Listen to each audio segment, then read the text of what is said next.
નમસ્કાર, આપ જોઈ રહ્યા છો ન્યૂઝ 18 ગુજરાતી અને હું છું લુબના। ભારતીય આશ્રમ સાધુ ગુમ થયાના મામલે મહામંડલેશ્વર મહાદેવ ભારતી બાપુએ કર્યા ટ્રસ્ટીને ફોન। મોડી રાત્રે 3:30 કલાકે ફોન કર્યો। મારી ભૂલ થઈ ગઈ છે, હું ફરીથી આશ્રમે આવવા માંગુ છું। હું જટાશંકર છું, મને અહીંથી લઈ જાઓ। પોલીસે મોબાઈલ લોકેશનના આધારે શરૂ કરી છે તપાસ। તો વહેલી સવાર સુધી બાપુની શોધખોળ કરાઈ। મહાદેવ ભારતી પોતાની સાથે મોબાઈલ લઈ ગયા હોવાનું પણ સામે આવ્યું છે। तो जे प्रकारथी आ समग्र घटना बनी हती ते बाद चकचार मची हती। हवे तेमनो फोन आव्यो छे के मारी भूल थई गई छे, मारे आश्रम आववुं छे तेवुं तेमणे कह्युं छे। पोलीसे लोकेशनना आधारे तपास शरू करी छे, परंतु शुं समग्र मामलो हतो तेने लईने चर्चाओ थई रही छे। भारतीय आश्रम साधु गुम थया हता, जे बाद चर्चाओ थई। मोडी रात्रे 3:30 कलाके फोन आव्यो। अमार जोड़ाया छे फोन लाइन पर। अमार, जे प्रकारथी समग्र घटना बाद चकचार मची हती अने हवे बापूनो फोन आव्यो छे के मने અહીંથી લઈ જાઓ, શું સમગ્ર ઘટના છે, શું ચર્ચાઓ થઈ રહી છે? અમાર ચોક્કસ કે જે રીતે બાપુ ગુમ થયા હતા અને તમામ લોકો શોધખોળ કરી રહ્યા હતા, પોલીસની જુદી જુદી ટીમો શોધખોળ કરી રહી હતી। ગઈકાલે સીસીટીવી આવ્યા તો જંગલ વિસ્તાર તરફ જતા જોવા મળ્યા હતા, તો વન વિભાગે પણ તપાસ કરી હતી। ત્યારે આ તમામની વચ્ચે એક મોટા સમાચાર આવ્યા છે કે રાત્રે 3:30 વાગ્યા આસપાસ બાપુ દ્વારા છે તે ટ્રસ્ટીને આશ્રમના ટ્રસ્ટીને ફોન કરવામાં હતો અને ટ્રસ્ટીને ફોન કરતા તેમણે કહ્યું કે મારી ભૂલ થઈ ગઈ છે અને હું ફરીથી આશ્રમે આવવા માંગુ છું। હું જટાશંકર છું, મને અહીંથી લઈ જાઓ। ત્યારે જટાશંકર પણ તપાસ કરવામાં આવી, પરંતુ અત્યારે તે જટાશંકર ન હોવાની પ્રાથમિક વિગત છે સ્પષ્ટપણે, કારણ કે જટાશંકર વિસ્તાર એ જંગલની અંદર આવેલું છે, એટલે ત્યાં કોઈ નેટવર્ક નથી, એટલે કે કોઈથી સીધો સંપર્ક નથી થઈ શક્યો। ત્યારે હાલ તો પોલીસે મોબાઈલ લોકેશનના આધારે આ તપાસ શરૂ કરી છે। વહેલી સવાર સુધી બાપુની છે તે શોધખોળ પણ કરવામાં આવી છે। મહાદેવ ભારતી બાપુ પોતાની સાથે મોબાઈલ લઈ ગયા હોવાનું સ્પષ્ટપણે સામે આવ્યું છે। પોલીસ દ્વારા ગઈકાલે તેમના મોબાઈલની શોધખોળ કરાતી હતી કે મોબાઈલ ક્યાં હોય તો તેમાંથી કંઈક વિગતો મળે, પરંતુ મોબાઈલ બાપુ પાસે જ છે તેવું સ્પષ્ટ થયું છે। હાલ તે દિશાએ પણ પોલીસે જે CDR સહિતની જે મોબાઈલની પ્રક્રિયા હોય છે, લોકેશનના આધારે પોલીસે હાલ તપાસ શરૂ કરી છે। જી બિલકુલ અમાર, જે પ્રકારથી તેમનો પત્ર હતો, પત્રને લઈને મનદુખની પણ વાત હતી અને બીજા જ દિવસે તેમનો ફોન આવે છે। આશ્રમમાં શું વાત થઈ રહી છે? કોઈ આંતરિક મામલો હોય? ચોક્કસ કે આંતરિક મામલો જ છે। એનું કારણ છે કે જે સુસાઇડ નોટ આવી છે તેમાં 3 લોકોના નામ છે કે જે સેવકો છે આશ્રમના, જે સેવકો દ્વારા જે મહાદેવ ભારતી બાપુ અને હરિહરાનંદ ભારતી બાપુ આ બંને છે તે ત્રાસ આપતા હોય તેવું સ્પષ્ટપણે સુસાઇડ નોટમાં મહાદેવ ભારતી બાપુ દ્વારા લખવામાં આવ્યું છે। 3 લોકોના જે નામ પણ છે તે સુસાઇડ નોટમાં સ્પષ્ટપણે મહાદેવ ભારતી બાપુ લખીને ગયા છે, એટલે સ્પષ્ટપણે તેમાં આંતરિક ડખો છે, કારણ કે 5 પાનાની જે સુસાઇડ નોટ છે અને તેમાં તમામ છે ઉલ્લેખો છે તે કરવામાં આવ્યા છે। બીજી તરફ જે હિતેશ ઝડપિયા, કૃણાલ હરિયાણી આ બંનેના નામ છે અને તે ઓફિસનો વહીવટ સંભાળતા છે અને તેમના દ્વારા આ આખી જે હેરાનગતિ કરવામાં આવતી હતી। આ જે 3 જણાની અંદર જે ઉમેશ, કૃણાલ અને પરમેશ્વર ભારતીનું જે નામ આવ્યું છે કે આ જે 3 લોકો છે તેમના દ્વારા તેમને માનસિક ટોર્ચરિંગ કરવામાં આવતું હતું અને છેલ્લા 3 વર્ષથી તેમના પર આ જે માનસિક ટોર્ચરિંગ કરવામાં આવતું હતું। છેલ્લા 5 મહિનાથી તો ખૂબ જ જે ત્રાસ છે તે આ 3 લોકોનો વધી ગયો હતો, એટલે કે આ જે ઘટના છે તેનું એક સામે આવ્યું છે ટોપિક, જે સુસાઇડ નોટ આવી છે જેના આધારે જ સ્પષ્ટ થયું છે। હાલ પોલીસે તે દિશામાં તપાસ શરૂ કરી છે। જી બિલકુલ, આભાર સમગ્ર માહિતી બદલ અમાર। તો પોલીસ હવે આ મામલે તપાસ કરી રહી છે, તેમને શોધવા માટે તપાસ થઈ રહી છે। અમદાવાદમાં પોલીસે જ દારૂબંધીના લીરે લીરા ઉડાવ્યા છે। ટ્રાફિક PSI નશાની હાલતમાં ઝડપાયો છે। નારોલ પોલીસે સ્થાનિકોએ PSIને ઝડપ્યો। PSI જયેન્દ્રસિંહ વિપુરા સામે કાર્યવાહી કરવામાં આવી છે। નારોલ પોલીસે ગુનો નોંધીને વધુ તપાસ શરૂ કરી છે। તો ટ્રાફિક PSI પોતે નશાની હાલતમાં ઝડપાયો છે। PSI જયેન્દ્રસિંહ વિરપુરા સામે કાર્યવાહી। ઋત્વિજ જોડાયા છે ફોન લાઈન પર વધુ માહિતી આપવા માટે। ઋત્વિજ, દારૂબંધીના લીરે લીરાએ પણ પોલીસ દ્વારા શું વધુ માહિતી? જી લુકડા, વાત કરીએ તો ગત મોડી રાતનો આ બનાવ છે। નારોલ જે બીટ ચોકી છે, બ્રિજની નીચે ટ્રાફિક ચોકી આવેલી છે કે જ્યાં જે PSI છે તે પોતે દારૂ પીધેલી હાલતમાં હોવાની સ્થાનિક લોકોને જાણ થઈ હતી અને સ્થાનિક લોકો દ્વારા તેમને ઝડપીને પોલીસ કંટ્રોલ રૂમમાં મેસેજ કરવામાં આવ્યો હતો અને તેના આધારે નારોલ પોલીસ ઘટના સ્થળ પર પહોંચી હતી અને જ્યારે સમગ્ર મામલે તપાસ કરવામાં આવી હતી ત્યારે જે PSI છે તે પોતે દારૂ પીધેલી હાલતમાં હોવાનું જાણવા મળતા PSI વિરુદ્ધમાં નારોલ પોલીસ સ્ટેશનની અંદર દાખલ કરવામાં આવ્યો છે અને તેમની ધરપકડ કર્યા બાદ આગળની જે કાર્યવાહી છે તે પોલીસ દ્વારા કરવામાં આવી છે। જે પીએસઆઈ છે તે ટ્રાફિક પોલીસ સ્ટેશન છે, કે ડિવિઝન ટ્રાફિક પોલીસ સ્ટેશન છે તેમાં ફરજ બજાવતા હોવાનું જાણવા મળી રહ્યું છે અને તેમની ફરજ છે તે નારોલ બ્રિજ નીચે આવેલ જે ટ્રાફિક ચોકી છે તેમાં હતી. જી બિલકુલ ઋત્વિજ, આભાર સમગ્ર માહિતી બદલ. અન્ય સમાચાર અમરેલીથી. અમરેલીમાં 2 આરોપીઓની જાહેરમાં સરભરા થઈ ગઈ.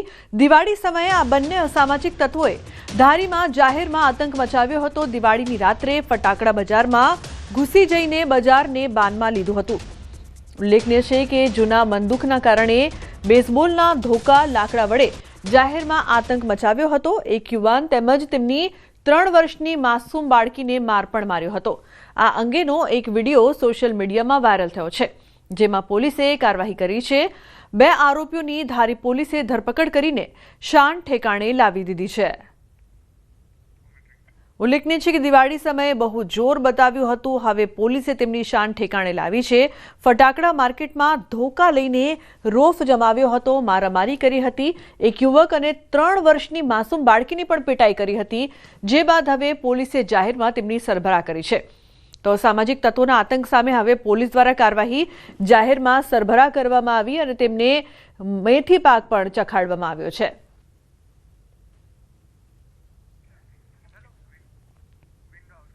તો ફટાકડા માર્કેટમાં ધોકા લઈને આ બંને લોકો રોફ જમાવી રહ્યા હતા. મોટેરાઓ તો ઠીક, પરંતુ માસૂમ બાળકીને પણ ન છોડવામાં આવી. માસૂમ બાળકીની પણ પીટાઈ કરી હતી. હવે પોલીસે આ મામલે કાર્યવાહી કરી છે, હેડકી ઉતારી છે. જે પ્રકારથી અલગ અલગ દ્રશ્યો, પહેલાના દ્રશ્યો કે જ્યાં આ બંને આરોપીઓ છે તે લોકોને માર મારે છે, માસૂમ બાળકીને પણ માર મારે છે, રોફ જમાવવાનો પ્રયાસ કરે છે લાકડી વડે. અને બીજા દ્રશ્યો સામે આવ્યા છે જ્યાં પોલીસની કાર્યવાહીમાં બંનેની શાન ઠેકાણે આવે છે અને તેમને પાઠ ભણાવવામાં આવે છે. તો અમરેલીમાં પોલીસે અસામાજિક તત્વોની જાહેરમાં સરભરા કરી દીધી અને પાઠ પણ ભણાવ્યો. પહેલા અને પછીના દ્રશ્યો સામે આવી રહ્યા છે.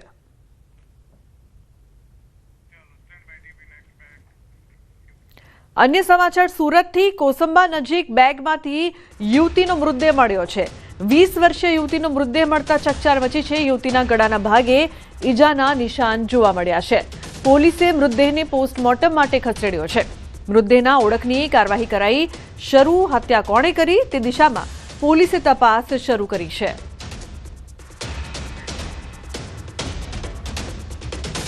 પબ્લિક દ્વારા પોલીસને ફોન આવેલો કે એક ડેડ બોડી બેગમાં પડેલી છે, જેથી તાત્કાલિક પોલીસ મોકલી આપેલી અને પ્રાથમિક તપાસ કરતા આ એક અજાણ્યા મહિલાની ડેડ બોડી, જેની ઉંમર આશરે 25 વર્ષ છે અને તેના કોઈ ઈજાના નિશાનો મળેલા નથી, પણ મોઢું કાળું પડી ગયેલું છે. અને હાલ આ બાબતની પ્રાથમિક તપાસ ચાલુ છે અને ડેડ બોડીની આગળની કાર્યવાહી માટે હોસ્પિટલ મોકલી. તો બીજી તરફ રાજકોટમાં યુવતીની છેડતી કરનારની ધોલાઈ કરવામાં આવી છે. મુખ્ય બસ સ્ટેન્ડ નજીક છેડતી કરનારની ધોલાઈ. અસામાજિક તત્વોની સ્થાનિકોએ ધોલાઈ કરી છે.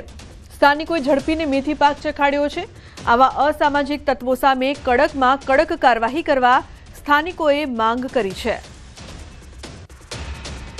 ઉલ્લેખનીય છે કે રાજકોટમાં સ્થાનિકોએ મેથી પાક ચખાડ્યો. યુવતીની છેડતી કરવામાં આવી હતી, જે બાદ છેડતી કરનારની ધોલાઈ કરવામાં આવી, તેને મેથી પાક ચખાડવામાં આવ્યો. મુખ્ય બસ સ્ટેન્ડ નજીક છેડતી કરનારની ધોલાઈના દ્રશ્યો સામે આવ્યા છે.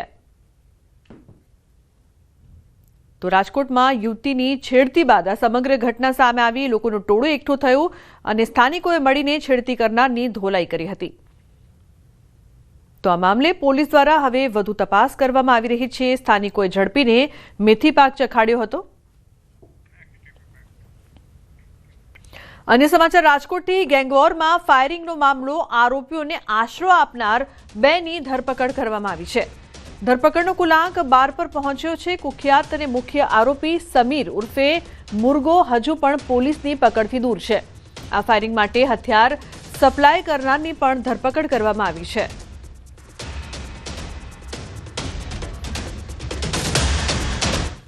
જૂનાગઢમાં 1.10 કરોડનો ગાંજો ઝડપાયો છે. હાઇબ્રિડ ગાંજા સાથે 4 આરોપીઓ ઝડપાયા છે. એસઓજી અને ક્રાઇમ બ્રાન્ચની સંયુક્ત કામગીરી. 3160 કિલો ગાંજો, મોબાઈલ અને કાર સહિત 1.16 કરોડનો મુદ્દામાલ પણ જપ્ત કરવામાં આવ્યો છે. થાઇલેન્ડથી મંગાવ્યો હતો ગાંજાનો આ જથ્થો. 7 સામે ફરિયાદ પણ દાખલ કરવામાં આવી છે, જ્યારે 3 આરોપીઓની શોધખોળ શરૂ કરવામાં આવી છે.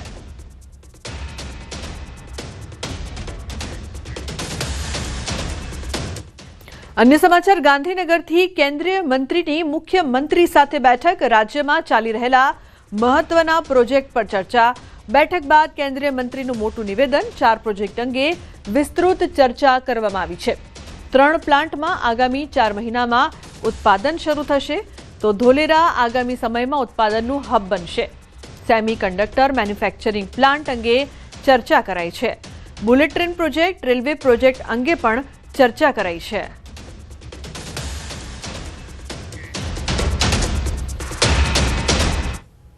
गुजरात में जो 4 सेमीकंडक्टर के प्लांट्स हैं उन प्लांट्स का डिटेल में रिव्यू हुआ ऑलरेडी पायलट प्रोडक्शन केन्स और सीजी के प्लांट में स्टार्ट हो गया है माइक्रॉन के मिनी प्लांट में ऑलरेडी प्रोडक्शन स्टार्ट हो गया है पायलट प्रोडक्शन इसको रैंप अप किया जा रहा है और धोलेरा में जो फैब बन रही है उसका भी बहुत अच्छी प्रोग्रेस है आने वाले समय में धोलेरा हाईटेक मैन्युफैक्चरिंग का बड़ा हब बनेगा કચ્છમાં વાદળછાયા વાતાવરણ વચ્ચે વરસાદ વરસી રહ્યો છે નખત્રાણા પંથકમાં કમોસમી વરસાદ તાલુકાના રસલિયા ખોમડી વિસ્તારમાં વરસાદ તો અબડાસાના વમોટીનાનીમાં પણ વરસાદ વરસી રહ્યો છે મુદ્રામાં પણ કેટલાક ભાગોમાં કમોસમી વરસાદ વરસી રહ્યો છે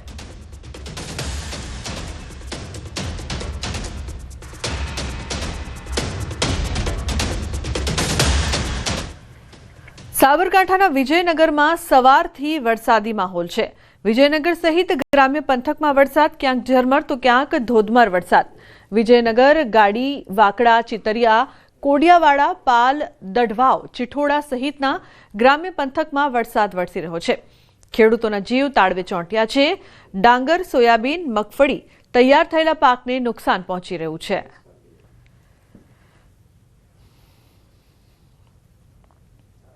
તો બીજી તરફ પંચમહાલના ઘોગંબા તાલુકાના પૂર્વ વિસ્તારમાં કમોસમી વરસાદનું 2 દિવસના વિરામ બાદ આગમન થયું છે પંચમહાલ અને દાહોદ જિલ્લાના સરહદી ગામોમાં કમોસમી વરસાદનું હળવા અને ભારે ઝાપટા સાથે આવનજાવન કાંટુ ગજાપુર લવારિયા સહિતના ગામોમાં કમોસમી વરસાદનું આવનજાવન હજી કેટલાક ખેતરોમાં ડાંગરનો કાપણી કરાયેલ પાક ખેડૂતો અવેરી શક્યા નથી આ દરમિયાન કમોસમી વરસાદનું વાતાવરણ સર્જાયું છે તો ઘોગંબા તાલુકાના કેટલાક ગામોમાં વરસાદ વરસી રહ્યો છે ઉલ્લેખનીય છે કે 2 દિવસના વિરામ બાદ એકવાર ફરી મેઘરાજાના મંડાણ થયા છે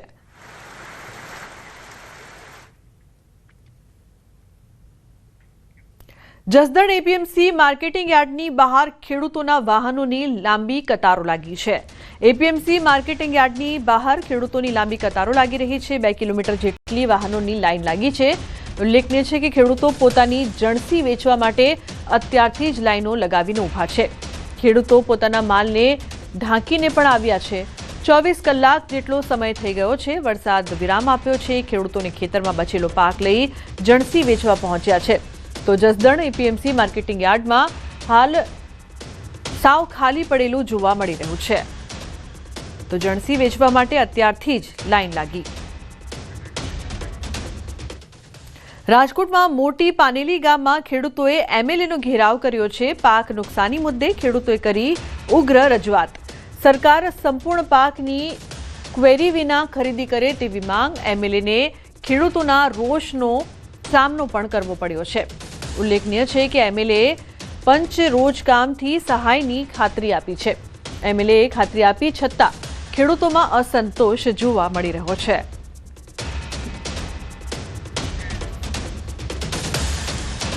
પણ જાતનું સર્વે વાડીએ જઈ અને કરવાનું નથી અને પંચ રોજ કામ કરી ગ્રામ પંચાયતની કચેરીએ સર્વેયર અને ગ્રામસેવક અને તલાટીની હાજરીમાં પંચ રોજ કામ કરી અને કાર્યવાહી પૂર્ણ થશે અને વહેલામાં વહેલી તકે સરકારે તો 3 દિવસમાં જ કીધું છે વહેલામાં વહેલી તકે બધાને સહાય એના ખાતામાં મળી જશે સમાચારનો પ્રવાહ યથાવત રહેશે હાલ રોકાઈશું એક બ્રેક માટે આપ જોતા રહો ન્યૂઝ 18 ગુજરાતી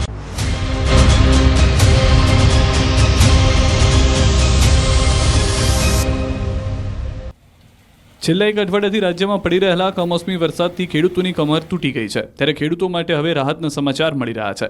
હવામાન વિભાગની આગાહી પ્રમાણે આગામી 24 કલાકમાં વરસાદનું જોર નબળું પડી શકે છે. હવામાન વિભાગનું કહેવું છે કે અરબી સમુદ્રમાં સર્જાયેલી સિસ્ટમ હાલ નબળી પડી છે, જેના કારણે 2 દિવસ બાદ વરસાદની શક્યતા નહિવત છે. જોકે હાલ દરિયામાં સિસ્ટમના કારણે કાંઠા વિસ્તારોમાં 40થી 50 કિલોમીટર પ્રતિ કલાકની ઝડપે પવન ફૂંકાઈ શકે છે. આ તરફ દરિયાઈ બંદરો પર 3 નંબરનું સિગ્નલ પણ યથાવત રાખવામાં આવ્યું છે.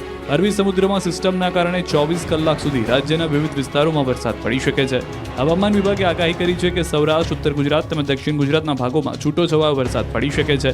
જોકે આવતીકાલથી વરસાદમાં નોંધપાત્ર ઘટાડો થશે. સમુદ્રમાં સર્જાયેલા ડિપ્રેશનને કારણે રાજ્યમાં વરસાદી માહોલ છવાયો છે. જો કે હવે સિસ્ટમ નબળી પડી શકે છે, પરંતુ હવામાન નિષ્ણાંત અંબાલાલ પટેલનું કહેવું છે કે હજુ આગામી 48 કલાક સુધી તેની અસર વર્તાશે. તારીખ 3 અને 4 નવેમ્બરમાં દક્ષિણ ગુજરાતના કેટલાક ભાગોમાં વરસાદ પડી શકે. મધ્ય ગુજરાત અને સાબરકાંઠાના હિંમતનગરના સહિતના વિસ્તારોમાં માવઠાની શક્યતા વર્તાય છે. અંબાલાલ પટેલનું અનુમાન છે કે 4 નવેમ્બર બાદ સિસ્ટમ નબળી પડી શકે છે અને ત્યારબાદ રવિ સિઝનની વાવણીની શરૂઆત થઈ શકે છે. પરંતુ અંબાલાલ પટેલની આગાહી પ્રમાણે ખતરો હજુ ટળ્યો નથી. તેમનું અનુમાન છે કે 16 થી 18 નવેમ્બરમાં બંગાળના ઉપસાગરમાં ભારે ચક્રવાત સર્જાય તેવી શક્યતા છે, જેના કારણે વેસ્ટર્ન ડિસ્ટર્બન્સ સર્જાઈ શકે છે. ગુજરાતમાં 18 થી 24 નવેમ્બરે વાતાવરણમાં પલટો આવી શકે છે.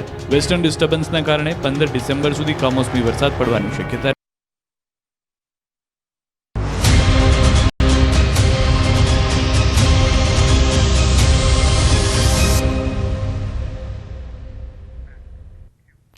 Welcome back. સમાચારમાં આગળ વાત કરીએ તો સામ, દામ, દંડ અને ભેદ, કોઈને ડરાવવા, ધમકાવવા અને મારી નાખવાની ધમકી આપવી કેમ? કારણ કે તે પૂછ્યા વગર આમ આદમી પાર્ટીની સભામાં પહોંચી ગયા.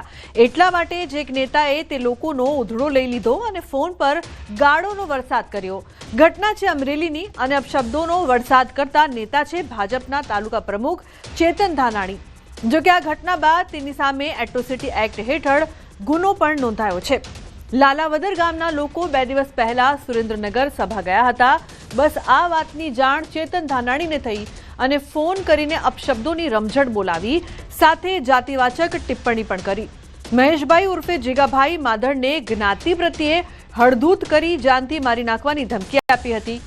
ઓડિયો ક્લિપ સોશિયલ મીડિયામાં વાયરલ થતા દલિત સમાજના ઘેરા પ્રત્યાઘાતો પડ્યા છે. અમરેલી તાલુકા પોલીસ સ્ટેશનમાં તાલુકા ભાજપ પ્રમુખ ચેતન ધાનાણી સામે ફરિયાદ નોંધાઈ છે.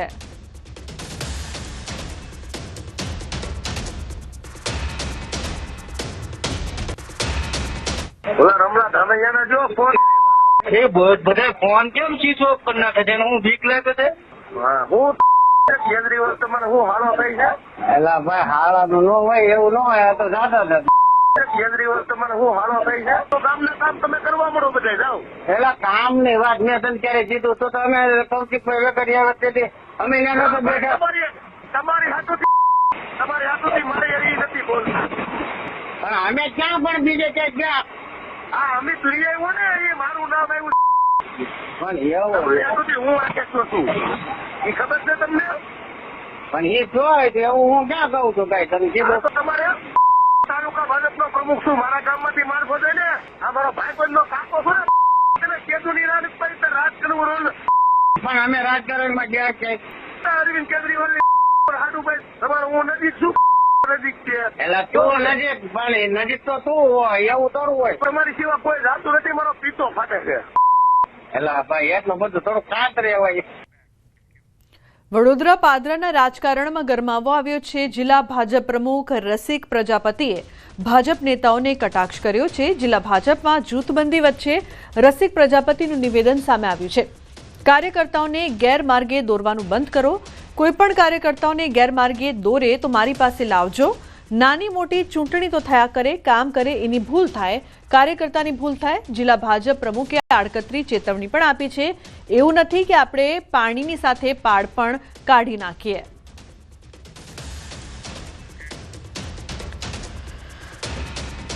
કાર્યકર્તાનું મિત્રો ધ્યાન રાખવું પડે. કાર્યકર્તાને ધ્યાનમાં ન રખાય અને કામ કરે એની ભૂલ થાય, કાર્યકર્તાની ભૂલ થાય એનો મતલબ એ નથી કે આપણે એને પાણીની વડે પાર કાઢી નાખીએ મિત્રો. હા, ગેરમાર્ગે દોરે ને એને મારા સુધી તમે મોકલજો. વડોદરાના પાદરા તાલુકામાં કોંગ્રેસમાં ભંગાણ. સ્થાનિક સ્વરાજ્યની ચૂંટણી પહેલા કોંગ્રેસમાં ગાબડું પડ્યું છે. કોંગ્રેસના મુખ્ય આગેવાન ભાજપમાં જોડાયા છે. 150 કાર્યકરોએ ભાજપનો ખેસ ધારણ કર્યો છે. એમએલએ ચૈતન્યસિંહ ઝાલાએ તમામને ભાજપમાં આવકાર્યા છે.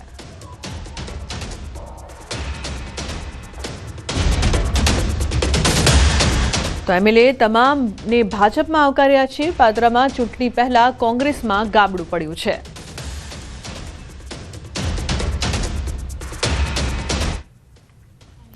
સુરતના રાંદેર વિસ્તારમાં સેક્સ રેકેટ ઝડપાયું છે. હોટલના રૂમમાં મહિલાઓ રાખીને ચલાવવામાં આવતો હતો દેહ વ્યાપાર. રાંદેર વિસ્તારમાં આવેલી વી સ્ક્વેર શોપિંગ મોલમાં રેડ પાડવામાં આવી છે. દેહ વ્યાપારની ગેરકાયદેસર પ્રવૃત્તિ કરનાર દલાલ અને હોટેલ સંચાલકની ધરપકડ કરવામાં આવી છે. તો મહિલા સેલ ક્રાઇમ બ્રાન્ચ દ્વારા કાર્યવાહી કરવામાં આવી છે. રતન મહાદેવ ગયાન ઉર્ફે રાજુ મહિલાઓને રાખીને ગ્રાહકોને સંપર્ક કરાવતો હતો. પૈસા વસૂલ કરી તેમાંથી ભાગ મેળવીને આર્થિક લાભ મેળવતો હતો. હોટેલ સંચાલક પિયુષભાઈ લીલાભાઈ દેસાઈ દ્વારા હોટલમાં રૂમની વ્યવસ્થા કરતો. પોલીસે the immoral trafficking prevention act મુજબ કાયદેસરની કાર્યવાહી હાથ ધરી છે.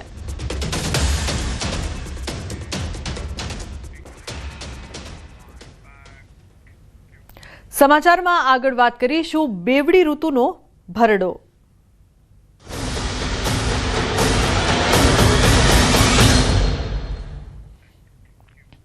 અમદાવાદ શહેરમાં રોગચાળો વકર્યો છે. બેવડી ઋતુના કારણે રોગચાળો વકર્યો છે. શરદી, ઉધરસ અને વાયરલ ફીવરના કેસ પણ વધ્યા છે. તો વરસાદના કારણે ડેન્ગ્યુ, મલેરિયા જેવા મચ્છરજન્ય રોગચાળાના કેસ વધ્યા છે. દિવાળી દરમિયાન સોલા સિવિલમાં ઓપીડીમાં 13,000થી વધુ દર્દીઓ નોંધાયા હતા.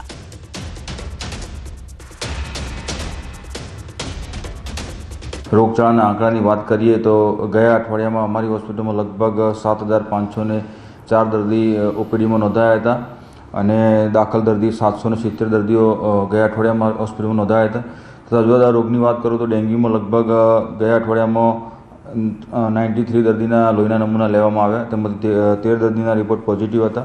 સલાહ છે કે પોતાના સ્વાસ્થ્યનું ધ્યાન રાખે, ગરમ પાણી પીવું જોઈએ, મચ્છરજન્ય આજુબાજુનો હોય તો પોતાની રીતે સ્વચ્છતા રાખવી જોઈએ અને મચ્છર ના ઉત્પન્ન થાય તે માટેના ઉપકરણોનો ઉપયોગ કરી અને તેમને પણ કંટ્રોલ રાખવા જોઈએ. સુરતમાં માવઠાના કારણે રોગચાળો વકર્યો છે. ડેન્ગ્યુ, મલેરિયા, શરદી અને ખાંસી જેવા રોગોના કેસોમાં સતત વધારો થઈ રહ્યો છે. નવી સિવિલ હોસ્પિટલ ખાતે દરરોજ 150થી વધુ નવા દર્દીઓ આવી રહ્યા છે, જેના કારણે હોસ્પિટલમાં લાંબી કતારો જોવા મળી રહી છે. માવઠાના કારણે પાણીજન્ય અને હવામાં ફેલાતા રોગોના કેસોમાં પણ વધારો નોંધાયો છે. રાજ્ય આરોગ્ય મંત્રીની સૂચનાના પગલે નવી સિવિલ હોસ્પિટલમાં તમામ સુવિધાઓ અને તબીબી વ્યવસ્થાઓ સજ્જ કરવામાં આવી છે. આરોગ્ય અધિકારીઓનો અંદાજ છે કે આગામી અઠવાડિયામાં કેસોની સંખ્યામાં વધુ વધારો થવાની શક્યતા છે. અત્યારે અમારે ઓપીડીમાં શરદી, ખાંસી અને વાયરલ ફીવરના દર્દીઓની સંખ્યામાં વધારો જોવા મળ્યો છે. દિવાળી પહેલાં જે ડેન્ગ્યુ અને મેલેરિયામાં જે ઘટાડો થયો હતો કેસીસનો, એ અગર જો વરસાદ આવ્યો છે આટલા દિવસ તો એ આવનારા 7થી 10 દિવસમાં એ વધવાની શક્યતા છે. સિવિલ હોસ્પિટલમાં જે દર્દી છે એ ડિંડોલી, પાંડેસરા એ બાજુના દર્દીઓ હોય છે. જે વર્કર લેબર વર્ક છે એ લોકોનામાં વધારે કેસીસ જોવા મળે છે. એની જે ખાસ ઓપીડી છે એમાં મોટાભાગના દર્દીઓ અત્યારે વાયરલ ફીવર, શરદી, ઉધરસ, ખાંસીના છે. કમોસમી વરસાદને લઈને દર્દીઓની સંખ્યા સરકારી હોસ્પિટલમાં વધી રહી છે. લાઈનો બતાવવાનો પ્રયાસ કરીશ કે જે હોસ્પિટલ છે એ દર્દીઓથી ઉભરાઈ રહી છે કે જ્યાં 500-700 દર્દી આવતા હતા તેના કરતાં દર્દીઓની સંખ્યા વધી છે. 900થી 1000 દર્દીઓ આવી રહ્યા છે અને જે પ્રકારે દર્દીઓની સંખ્યા વધી છે તેમાં સૌથી વધારે પાણીજન્ય રોગ, ઝાડા ઉલટી હોય, મેલેરિયા હોય, ટાઇફોઇડ હોય, ડેન્ગ્યુ હોય કે પછી શરદી, ઉધરસ હોય, તમામ દર્દીઓની સંખ્યા વધી છે, જેને લઈને તંત્રની ચિંતા વધી છે. સાથે સાથે ગુજરાત રાજ્યના આરોગ્ય મંત્રીએ પણ ચિંતા વ્યક્ત કરી છે. તમામ હોસ્પિટલોમાં આવતા દર્દીઓની સારવાર મળે તે પ્રકારની વ્યવસ્થા કરવાના આદેશ કર્યા છે. ત્યારે સુરતની સિવિલ હોસ્પિટલ હાલ આ પ્રકારના જે પાણીજન્ય રોગો છે તેનેથી દર્દીઓ ઉભરાઈ રહ્યા છે. કેમેરામેન જીગર ગુગલ સાથે કીર્તેશ પટેલ, ન્યૂઝ 18 ગુજરાતી, સુરત. તો સુરતના પાંડેસરામાં મોડી રાત્રે સર્જાયો અકસ્માત. બાટલી બોય નજીક અજાણ્યા વાહન ચાલકે રાહદારીને અડફેટે લીધો. અકસ્માતમાં રાહદારીને ગંભીર ઈજા થતા મોત નીપજ્યું છે. અજાણ્યા વાહન ચાલકે ઘટના બાદ તે ફરાર થયો છે. સ્થાનિકોએ પોલીસને જાણ કરતા પોલીસ ઘટના સ્થળે પહોંચીને લાશનો કબજો પણ મેળવ્યો છે. પીએમ અર્થે નવી સિવિલ હોસ્પિટલ ખસેડીને આગળની કાર્યવાહી હાથ ધરવામાં આવી છે. પોલીસે અજાણ્યા વાહન ચાલક વિરુદ્ધ હિટ એન્ડ રન અંગેનો ગુનો નોંધીને શોધખોળ હાથ ધરી છે.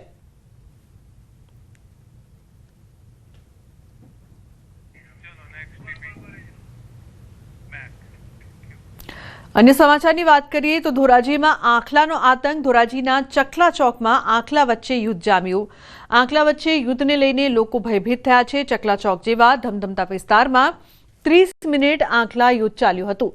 અવારનવાર આંખલા યુદ્ધના કારણે લોકો ત્રાહિમામ પોકારી ઉઠ્યા છે. નગરપાલિકા દ્વારા આંખલાઓ પકડવા કાર્યવાહીની માંગ ઉઠી છે.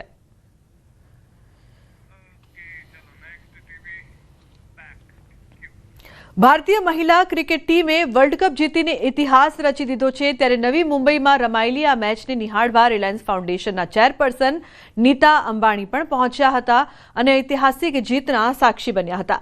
મહિલા ક્રિકેટ ટીમની જીત બાદ નીતા અંબાણીએ ટીમને અભિનંદન પાઠવ્યા હતા અને ગૌરવની ક્ષણ માટે આભાર માન્યો હતો. નીતા અંબાણીએ ટીમને અભિનંદન પાઠવતા કહ્યું, આપણી દીકરીઓએ પ્રથમ વખત આઈસીસી વર્લ્ડ ચેમ્પિયનશિપ જીતી છે. મને લાગે છે કે તમે જે હિંમત, દ્રઢતા અને આત્મવિશ્વાસ સાથે રમ્યા છો તેનાથી સમગ્ર દેશ ગૌરવાન્વિત છે. અમને બધાને તમારા પર ખૂબ ગર્વ છે. તમારો આભાર અને જય Hind.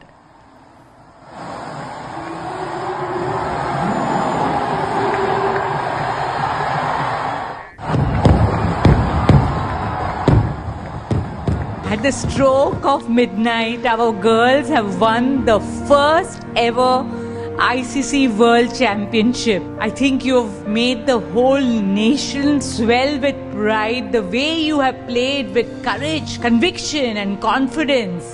We are all so proud of you. And I just want to say thank you, thank you, thank you. Dhanyavad and Jai Hind. તો બુલેટિનમાં હાલ બસ આટલું જ. તમામ મહત્વપૂર્ણ સમાચાર માટે આપ જોતા રહો ન્યૂઝ 18 ગુજરાતી. નમસ્કાર.